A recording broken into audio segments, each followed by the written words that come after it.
बड़े अफसोस की बात होती है। जो अभी आप जो ये लगे हुए तरपाल हैं सब कुछ जो ये देख रहे हैं, ये पहले नहीं था। कल तकरीबन मैं 12:30 बजे यहाँ पे चक्कर लगा के जा रहा था, यही मेरे जहन में थे यहाँ कोई ना कोई हादसा होगा। रात को जब मैं 7:30 बजे आया, किसी गटर पे कोई डकर नहीं था, कोई चीज़ नहीं थी। यहाँ पे जो यहाँ पे वाक़या हुआ, यहाँ पे स्टैंड था, 100 रुपये गाड़ी का फी गाड़ी का ले रहे हैं। यहाँ पर मुकम्मल कहाँ गाड़ियाँ लगाते थे? यहाँ पर मुकम्मल ये सारी यहाँ पर गाड़ियाँ लगती हैं? यहाँ पर रात के वक्त दिन के वक्त ये गाड़ियाँ लगती है, 100 रुपये पार्किंग लेते हैं और साथ काम भी जारी है। जब रात को वाक़या हुआ, बासा वालों से ये बात की कि यहाँ पे लड़की गिर गई, बासा वालों ने इस बात से बिल्कुल कतई इनकारी की, इनकार कर दिया। कोई लड़की नहीं गिरी, कहा कोई लड़की, और उसका शौहर कहता रहा कि मेरी बेटी और मेरी बीवी गिर गई। जब मुतलका थाने की पुलिस आई और उसको गिरफ्तार करके लेके चली गई कि ये फेक न्यूज़ है। सवाल ये है ना, अगर रात को लड़की नहीं थी, ये मैयत कहाँ से मिली? ये फेक न्यूज़ थी, ये सुबह कैसे होगी?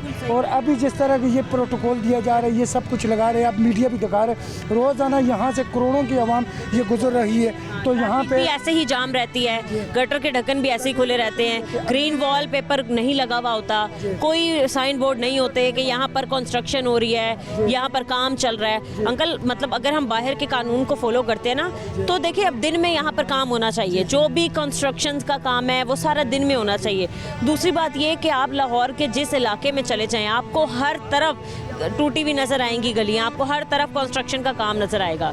लेकिन कुछ SOPs होते हैं, है ना, जिनको फॉलो करना पड़ता है कि भाई अगर तो कहीं काम हो रहा है तो वहाँ पर साइन बोर्ड लगाना होना चाहिए कि यहाँ पर काम हो रहा है, ज़रा देखभाल के चलो। वहाँ एक्स्ट्रा लाइटिंग होनी चाहिए ताकि सबको नज़र आए कि कहाँ ये गटर है, कहाँ उसके ढक्कन नहीं है। रोज़ाना लाखों के गुजरना होता है लोगों का।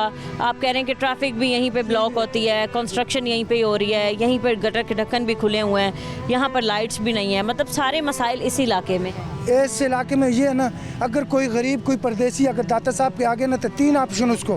पहली बात है वो दाता दरबार की पुलिस से बच जाए तो बड़ी बात है। अगर यहाँ से बच गया तो जेब कुतरों के पास है, अगर जेब कुतरों के पास से बच गया, यहाँ पे स्टैंड लगते कि 100 रुपये, यहाँ पे तकरीबन यही काम लगता है। लेकिन आप जिस गरीब की बेटी या जिस बच्चे की माँ चली गई, देखें कल रात को जब उसके शौहर को, जिसके सर पे इतना बड़ा पहाड़ टूट गया कि उसकी बेटी और उसकी बीवी गटर में जा गिरी है, पुलिस आके उसको उठा के ले गई।